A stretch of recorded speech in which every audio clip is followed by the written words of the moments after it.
Why I'm passionate about creating Champions for Life so much is because I knew by the time I was 12 years old that I was a nobody. How many people would agree that we're going to spend time and money on our children at some point or time? It's going to be like earlier in their life or it's going to be later in their life. Would you agree with this? Would you also agree that by the time your kids are 18, they're still your kids forever? You got grandkids, you got adult kids. How many people know somebody who had a child who was 18 to 20 that moved out, left home, and then came back to live at home? Would you all agree that parenting is a job? So where do we learn to parent our children? Anybody else ever have a question that just kind of made a lot of sense to you at the time and you got ridiculed for it, maybe kind of like violently opposed, like, can't you just be like the rest of the kids? Can't you just sit down, shut up, go to recess, go home?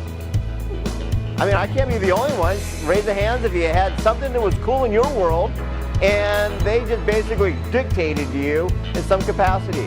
So what do we do when we go home to our kids? Right. Until after today or after until tonight. So when would you like to start asking questions versus dictating? Would you like to do now or when they're 18? Everything I'm going to share with you is so simple.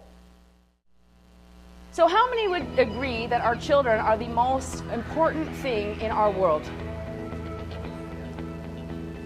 Okay, me too. But you see, we have jobs to do as parents.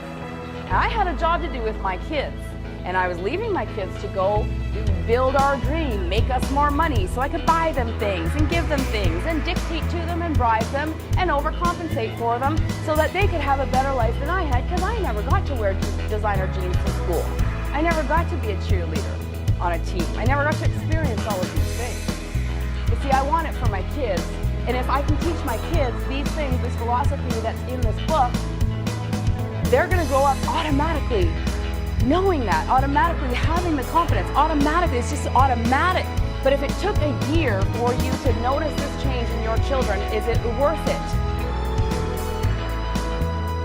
It is so worth it to see your 10-year-old daughter who had aches and pains and nobody likes me, basically victim mentality, crying, sad every day. You go to our website, creatingchampionsforlife.com, scroll to the bottom, you'll see my 10-year-old daughter teaching a life lesson, a formula out of Creating Champions for Life, and you will not know that this kid 90 days before was victim mentality, sad every day. You wouldn't know it. And you see, you can't pay a 10-year-old kid to pretend they're happy and confident on a video for 3.5 minutes. Come on, Jenny, make your eyes sparkle. Smile more. So they really get this stuff. Your kids, every kid out there that's being deemed lazy, disrespectful, bratty kids, can't even take them anywhere, all these kids that are being labeled, it is not them. It's not them. It's us. And I will share this all over